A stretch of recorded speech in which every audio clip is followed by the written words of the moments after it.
오늘 말씀의 제목이 손가락으로 하늘을 가리키면, 따라합니다. 손가락으로 하늘을 가리키면. 아유, 장로님 저 좀 보세요, 이쪽 좀 보세요. 그러면 장로님이 저를 보고 제 손가락을 보겠지요. 그렇죠? 장로님 이것 좀 보세요 하는데 저만 계속 보고 있으면 제가 가르치고 알려주고 싶은 것을 볼 수 없을 겁니다. 오늘 그 얘기를 하고 싶은 겁니다. 오늘 본문 말씀을 차근차근 한번 본문 중심으로 한번 살펴봅시다. 오늘 손가락으로 하늘을 가리키면 하늘을 봐야 되는 것처럼 베드로 요한이 이렇게 말합니다. 3장 12절 오늘 본문 말씀이죠. 우리 함께 읽어봅니다. 베드로가 이것을 보고 백성에게 말하되 이스라엘 사람들아, 이 일을 왜 놀랍게 여기느냐? 우리 개인의 권능과 경건으로 이 사람을 걷게 한 것처럼 왜 우리를 주목하느냐? 아이, 지금 40년 못 걷던 사람이 일어나 걷고 뜁니다. 이거 기적입니다. 보통 일이 아닙니다. 질병의 한계, 인간의 한계, 과학의 한계, 의술의 한계를 뛰어난 기적이 지금 일어난 겁니다. 그러니 사람들이 주목하고 놀랄 수밖에 없지요. 놀랍고 위대한 일 앞에 몰려들었습니다. 그럴 때 베드로가 하는 말입니다. 왜 놀랍게 여기느냐? 우리 개인의 권능, 능력 혹은 경건, 거룩함, 이것이 이 사람을 일으킨 것으로 생각하고 나를 주목하느냐? 아니라는 거지요. 나를 주목할 일이 아니라는 겁니다. 여기 주목이라는 원어를 살펴보면 그냥 이렇게 바라보다 라는 단어가 아니에요. 집중하여 바라보다. 그냥 집중하는 정도가 아니에요. 경이한 눈으로, 놀라운 눈으로 추앙하며 바라보는, 신을 만난 듯한, 거룩하고 경건한 하나님을 만난 듯한 그런 눈으로 바라보는 것, 이걸 지금 주목하다라고 기록해 놓은 겁니다. 그런데 지금 그들이 놀랄만 하잖아요. 40년 앉아있던 사람이 일어났으니까 그 두렵고 경외함으로 지금 베드로 요한을 바라볼 수밖에 없습니다. 그런데 베드로는 내 권능이 아니라고, 내가 기도를 많이 해서, 내가 신비한 능력이 있어서, 내가 위대하고 내가 예수님의 첫째가는 제자로서 이 사람이 일어난 것이 아니라고 자기를 드러내지 않고요, 자기 자신을 강조하지 않습니다. 그리고 손가락을 하늘을 향하여 가르치는 거예요. 나를, 우리를, 행여나 지금 기적을 경험한 이 사람, 40여 년 걷지 못하다가 걷고 뛰고 있는 이 사람도 보지 말고, 나도 보지 말고 우리가 가르치는 이분을 보십시오 라고 하나님을, 예수 그리스도를 손가락으로 가르치고 있는 겁니다. 여러분, 성도의 삶은 바로 이런 삶이어야 됩니다. 우리를 드러내고 하나님이 받으실 영광을 내가 가로채는 자가 아니라 우리는 하나님을 가르치는 거룩하고 복된 손가락이 되어야 된단 말이죠. 신앙생활은 그겁니다. 하나님의 거룩한 손가락이 돼서 내가 아니라 나를 향하여 역사하시는, 우리를 통하여 일하시고 임재하시는 하나님을 가리키는 손가락이 되는 거예요. 저와 여러분이 하나님을 가리키는 손가락이 되시기를 축복합니다. 어떤 자리, 어떤 사람은 아주 영화로운 자리에 있는 분도 계시고, 권력 있는 자리에 있는 분도 계시고, 어떤 분은 힘없는 자리에 있는 분도 계실 거예요.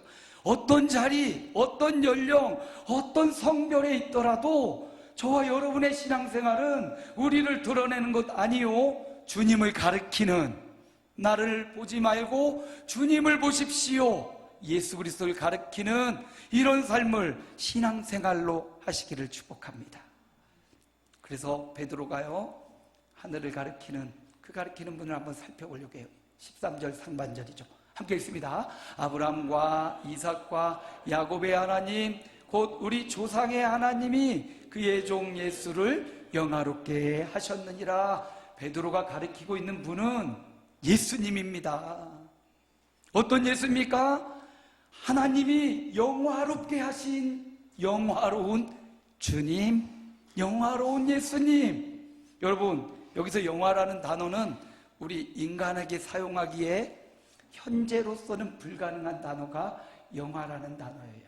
영화는 마지막 주님 오시는 그날에 우리 성도들을 하나님이 영화롭게 하실 거라고 약속하고 있어요. 현재 우리의 모습은 그렇게 거룩하고 그렇게 존귀하고 그렇게 찬양할 만하고 그렇게 칭찬받을 그런 모습 아니에요.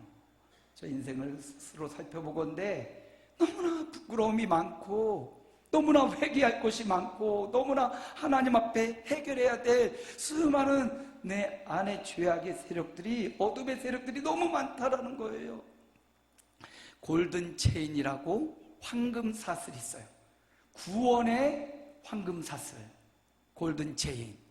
구원받는데 한 사람이 구원받는데 신학자들이 그럼 한 사람의 구원받는데 어떤 단계를 거치는가? 그래서 구원의 서정, 여정이라고 한 사람의 구원에 하나님이 어떻게 역사하는지를 신학적으로 풀이해서 이 구원의 황금사슬 9가지를 딱 신학적으로 규명을 해놨습니다. 어떻게? 죄인인 저와 여러분, 한 개인 개인이 구원받는 구원의 골드체인이 될 수 있는가? 첫째는 하나님의 부르심이에요. 하나님이 우리를 하나님의 음성으로 부르시는 거예요. 마치 사무엘이 하나님의 음성 듣지 못하고 성전에서 봉사할 때 사무엘아, 사무엘아, 하나님의 부르심을 사무엘이 듣게 돼요. 우리 삶에서 큰 위기를 만날 때 하나님을 찾게 되든지 어떤 신비한 경험을 할 때 하나님이 나를 찾으시는가, 이런 의문들이 들고 이런 생각이 들 때 그게 바로 하나님의 부르심, 소명이라고 말합니다. 이렇게 소명을 지나서요, 하나님이 우리를 부르신 다음에 우리를 거듭나게 하셔요. 하나님께로 부르고 거듭나고, 그 다음에 우리를 거듭난 인생을 죄를 발견하고 회심, 회개, 근본적 죄에 대한 회개, 회심으로 우리를 회개하게 하고요. 그 다음에 하나님이 우리에게 믿음을 주셔서 예수 그리스도를 믿는 믿음 안에 거하게 하시고, 믿는 자를 의롭다고 의롭다 여겨주시고요. 그리고 의로운 그들을 하나님의 아들, 딸, 자녀 삼아주셔 양자로, 아들, 딸로 하나님의 자녀로 삼아주시고요. 그 다음에 그 자녀된 인생들이 이 땅을 살아가는 동안 예수 믿고 구원받았기에 거룩한 삶, 성화의 삶을 살아가는 성화의 체인이 있어요. 그 다음에 이 성화, 거룩하게 살아가는 사람들을 성도 하나님께서 끝까지 붙잡아 주시는 성도의 견인의 단계가 있고, 그리고 마지막 단계가 비로소 하나님이 우리를 개인적 종말과 우주적 종말을 통해서 우리의 마지막 날 우리를 영화롭게 하셔서 천국에 입성하고 영화로운 존재로 만들어주시는 영화가 마지막 단계에 있습니다. 그런데 오늘 말씀해 보니까 베드로가 가리키고 있는 그분은 하나님께서 영화롭게 하신, 완벽하게 거룩하고 완전하신 분 예수 그리스도를 우리에게 가르치고 있는 겁니다. 성도의 삶에도 예수님이 영화롭게 되신 삶을 바라보면서 우리도 영화로운 삶을 꿈꾸며 살아가야 됩니다. 어떻게 영화로운 삶을 살아가냐? 부르심을 따라 하나님의 거듭나고 죄사함 받아 하나님의 아들, 딸들이 되었다면 우리가 할 수 있는 것, 이 구원의 9가지 체인을 보건대 우리가 할 수 있는 것은 몇 가지 안 돼요. 우리가 가장 많이 할 수 있는 게 뭐냐? 성화입니다. 성화. 성화의 단계는 하나님이 해주는 게 아닙니다. 하나님 나를 거룩하게 해주세요. 아니요. 거룩하게 하는 것은 우리가 하는 거예요. 기도를 하나님 나를 거룩한 존재가 되게 해주세요. 아니요. 거룩함은 여러분이 하는 거예요. 우리가 싸워내는 겁니다. 여러분의 각자 당면한 그 삶의 현장에서 거룩하려고 몸부림을 치는 것, 이건 우리가 스스로 하는 거예요. 예배 드리려고 하나님 앞에 엎드려 절하며 기도하는 삶, 하나님을 높이고 찬양하는 삶, 그리고 정직하고 순결하고 이렇게 살아가는 이 거룩은 누가 하는 거라고요? 내가 하는 거예요. 내가. 누가 해주는 게 아니에요. 기도해서 되는 게 아니에요. 내가 의지적으로 힘쓰고 애써서 성화를 이룰 때, 성화를 의도적으로 내 삶에 받아들일 때, 그때 하나님이 견인으로 우리를 꽉 붙잡아 주시고요, 그리고 마지막 순간 우리를 영화로운 단계로 우리를 넣어주시는 겁니다. 예수님을 하나님이 영화로운 주님으로 이끌어 주셨어요.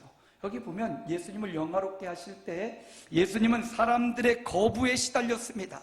수많은 사람들이 예수님을 따랐지만 그러나 대부분의 사람들은 예수님을 거부했습니다. 그리고 예수님을 밀어냈고요, 오히려 살인한 자를 그들은 환영하고 예수님을 십자가에 못 박도록 내버려 두고 예수님을 향하여 소리쳤습니다.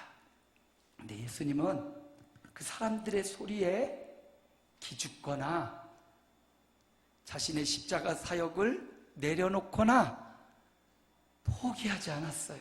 왜냐하면 영화롭게 하시는 하나님을 바라봤기 때문이고요, 사람의 소리에 귀를 기울여서 포기하거나 낭망하지 않고 하나님이 인정하시면 되는구나, 하나님이 영화롭게 하시는구나. 우리가 신앙생활 하다 보면 마음에 상처받을 때도 있고, 목사님으로 인하여 혹은 교우들 간의 문제로 시험이 올 때도 있어요. 대부분은 사람의 소리가 귀에 들리기 때문에 시험이 드는데, 여러분, 그 사람의 소리보다 영화롭게 하시는 하나님의 음성을 여러분의 마음에 담으시기 바랍니다. 수많은 사람들의 이야기가 재료처럼 우리에게 말해지고, 나에 대한 평가와 우리 교회에 대한, 우리 삶에 대한 평가와 어떤 이야기들이 계속 주어지는데, 그것 때문에 내 인생이 자포자기하고 넘어지고 쓰러지지 말고 오히려 하나님의 음성으로 듣고, 주님이 나를 일으켜 주시는 하나님이 인정해 주시고, 하나님이 그 눈에 눈물을 닦아 주시고, 하나님이 인정하시는 삶, 그러면 영화로운 삶을 살아갈 수 있어요. 베드로와 요한이 이렇게 나를 보지 마, 나를 주목하지 말고 이분을 보세요. 그분은 영화로운 예수 그리스도입니다. 저와 여러분을 영화로운 사람으로 이끌어 주실 수 있는 분, 영화로운 예수 그리스도예요.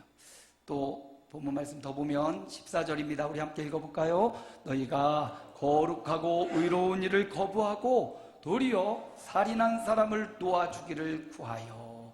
예수님, 베드로 요한이 가르치는 분 예수님인데, 그분은 어떤 분입니까? 거룩하신 분이에요. 세상과 구별된 분, 세상에 오셔서 살으셨지만 세상과 구별된 삶을 사신 분, 의로우신 분, 세상에 정의가, 공의가 완벽하게 구현되기 어렵습니다. 다 사람들의 입장과 환경에 따라 정의가, 기준이 조금씩 달라질 수 있어요. 완벽한 정의와 공의가 이 땅에 있을 수는 없어요. 그러나 오늘 본문에 예수님은 완벽히 의로우신 분이셨지요. 사람들이 거부하고 사람들은 예수를 죽였지만 예수님은 그 길을 묵묵히 받아들이고 죽음의 길을 가셔요. 그래서 15절에 보니까 함께 읽습니다. 생명의 주를 죽였도다. 그러나 하나님이 죽은 자 가운데서 그를 살리셨으니 우리가 이 일의 증인이라. 예수님은 어떤 분이십니까? 생명의 주님이세요. 이 말 원어를 잘 살펴보면 생명의 주권자시다, 생명을 주관하는 자시다. 저와 여러분의 생사화복을 붙잡고 계신 분, 그분이 바로 예수님입니다. 그래서 베드로와 요한은 내가 아니라, 우리가 아니라 생명을 주관하시는 이분, 이 사람의 신체적 죽음, 신체적 이 절망 가운데서 이 사람을 일으켜내고 이 사람을 살리신 생명의 주님을 바라봐라, 주님을 주목하라, 이렇게 말씀하고 있습니다. 여러분, 예수님이 생명의 주관자 되십니다.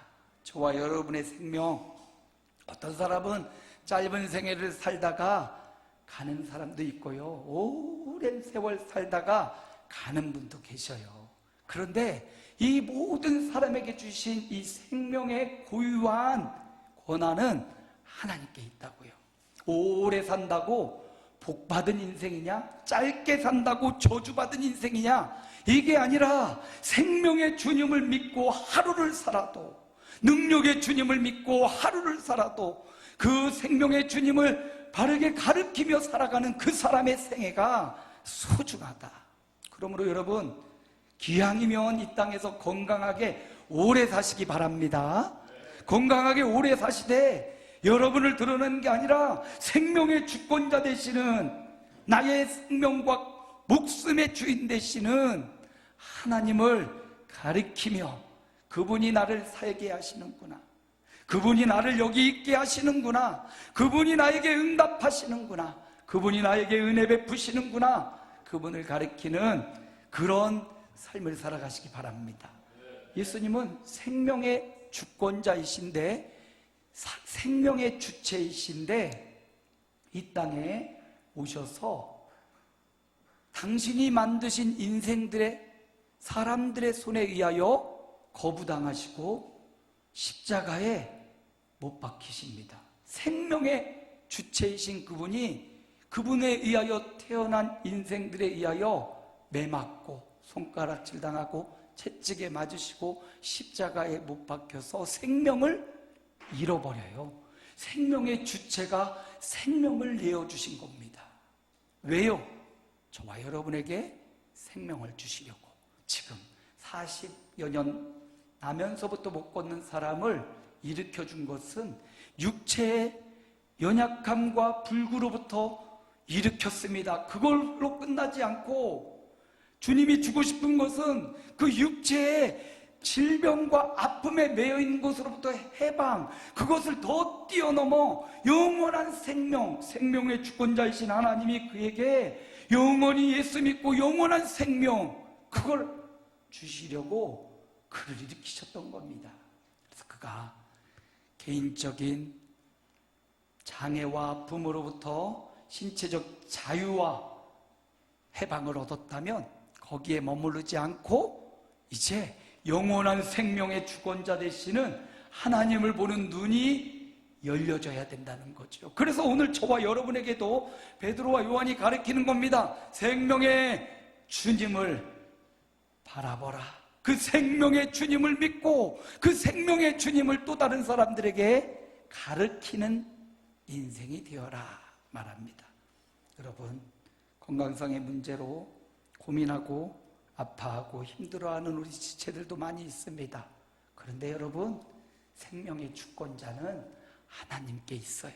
그러므로 그 하나님 앞에 나의 생명이 언제까지인지, 나의 사명이 무엇인지 오늘 하루 기쁨으로, 오늘 하루 하나님 앞에 감사함으로, 오늘 하루 하나님 앞에 영광 돌림으로 오늘 우리에게 주신 생명을 선용하시는, 잘 활용하시는 저와 여러분의 귀한 하루가 되시기를 주님의 이름으로 축복합니다. 베드로와 요한은 생명의 주님을 가리키고 있어요. 마지막 베드로 요한은 무엇을 가리킵니까? 16절 상반절인데요, 우리 함께 읽습니다. 그 이름을 믿음으로 그 이름이 너희가 보고 아는 이 사람을 성하게 하였나니, 이 사람을 일으킨 건 내 개인적 권능과 능력, 아주 기도를 많이 해서가 아니라는 겁니다. 이 사람이 일어난 것은 그 이름, 나사렛 예수 이름을 믿음으로, 그 이름이 이 사람을 성하게, 온전하게, 일어나게, 변화시키게 하였다. 그러므로 나를 보지 말고 내가 전한 나사렛 예수, 구원의 주님을 바라봐라. 예수님은 믿는 자에게 구원을 주시는, 응답을 주시는 구원의 주님이십니다. 그래서 베드로 요한이 나를 보지 말고 주님을 봐라, 구원의 주님을 바라봐라. 오늘 이 40여 년 된 사람 걷고 뛰는 이 위대한 사도행전의 기적, 그 기적은 어떻게 일어났습니까? 베드로와 요한의 믿음이 그를 일으켰어요. 그리고 또 한 가지, 그가 그 이름을 믿었다. 40여 년 걷지 못하던 그가 그 이름을 믿음으로 일어났다. 그러니까 여러분, 두 믿음이 하나가 되었어요. 성숙하고 예수님을 따랐던 베드로와 요한의 믿음과 더불어 지금 아직 연약하고 아직 걸어보지 못했지만 그 이름을 믿고 일어나고 아픈 다리, 못 걸었던 그 다리에 힘을 내고 일어나고 그 예수의 이름을 믿고 잡고 일어나고 있는 이 사람의 믿음, 두 믿음이 하나가 되어 기적이 일어났습니다. 그러므로 여러분, 믿음이 중요합니다. 예수님을 구원의 주님으로 믿는 믿음, 예수님을 나를 고치는 치료의 주님으로 믿는 믿음, 예수님을 내 인생의 문제, 해결하지 못할 이 갑갑한 이 문제를 해결할 수 있는 해결의 주님으로 믿는 믿음, 혼자만이 서지 않았고요. 베드로와 요한 사도가 도와줬어요. 중보하며 나사렛 예수의 이름을 주며 붙잡고 일으켜 세우는 도와주는 자들의 믿음도 있고요. 나는 너무 연약해서 아무것도 할 수 없지만 그러나 지금 그 사람이 주고 있는 예수님을 바라보며 사모하며 믿음으로 일어나고 있는 이 초보적인 사람의 믿음도 있어요. 근데 그 두 믿음이 어우러져서 기적이 일어나고 표적이 일어났습니다. 그러므로 여러분, 우리 모두는 다 필요해요. 믿음이 강한 사람, 믿음이 연약한 사람, 성숙한 사람, 조금 미성숙한 사람. 그러나 그들의 믿음이 하나가 될 때 기적은 일어나고 표적도 일어나고 하나님의 역사가 일어나고 하나님의 살아계신 증거가 나타납니다. 그러므로 주님을 어떤 주님으로 믿느냐? 여러분은 우리 예수님을 어떤 분으로 믿고 계십니까? 계속 읽어볼까요? 16절 하반절 같이 읽습니다. 예수로 말미암아 난 믿음이 너희 모든 사람 앞에서 이같이 완전히 낫게 하였느니라. 여기 주변에 구경하고 있던 수많은 사람도 있어요. 구경하고 있던 수많은 사람도 베드로와 이 사람, 나은 사람 이걸 보고 믿음이 들어갔겠죠. 예수로 말미암아 난 믿음이 그 사람을 완전히 낫게 했고, 예수를 믿는 믿음이 문제를 해결하고, 예수를 믿는 믿음이 우리를 일으키고, 예수를 믿는 믿음이 우리를 구원하고, 예수를 믿는 믿음이 우리를 변화시키는 줄로 믿습니다. 그래서 베드로와 요한은 우리를 보라 이렇게 말하지 않아요. 내 힘과 내 권능과 내 기공답을 봐라, 내가 하면 이렇게 되지, 그렇지 않았고요. 나를 보지 말고 나를 통하여 역사하시는 그분을 보라고, 그분을 가리키고 있어요. 물론 여러분, 그 말하고 있는 이 사람이 신용 있고 믿을만하고 정직한 사람이 여길 좀 보세요 하면 다 바라보고 그리 가겠지요. 그런데 삶에서 전혀 모범을 보이지 않아 신뢰가 없습니다. 늘 거짓말하고 늘 속이는 사람이, 여러분 절 보세요, 일리 가세요, 여기 좀 보세요, 보고 싶지도 않을 거예요. 가지도 않을 겁니다. 손가락은 손가락인데 그의 거룩한 삶, 그의 믿음직한 삶, 신뢰의 삶이 있을 때 그 가리키는 손가락이 더 선한 영향력을 끼친단 말이죠. 성화의 삶, 거룩한 삶, 말씀에 맞춰가는 삶이 더 그리스도를 잘 가르쳐 줄 수 있을 겁니다. 우리 영상에서 보았던 장로님의 삶이, 그의 삶에서 예수님을 가르쳐 주는 삶, 하나님 만 명에게 복음을 전하는 사람이 되겠습니다. 그 마음을 하나님 주셨고, 바쁘고 분주한 삶에도 그의 인생을 통해서, 그의 간증을 통해서 예수님을 가르치고 있어요. 예수님을 잘 가르쳐 준다는 게 아니라 손가락을 향해서 이렇게 가르치는 거예요. 가르치는 거. 나를 보는 게 아니라 이분을 보라고, 이정표가 되어서 이쪽으로 가라고 가르치는 삶. 10,000명 넘는 사람들에게 예수님을 가르쳤어요. 물론 그 가르침을 보고 여기 수많은 사람들이 솔로몬 행각에 모여 있지만 누구는 그 가르침을 보고 생명의 주, 영화로운 주, 구원의 주님을 보고 믿고 그 가운데로 가는 사람도 있고, 그렇게 아무리 가르쳐도 나는 싫어, 내 길대로 내 마음대로 살 거야, 그렇게 가는 사람도 있어요.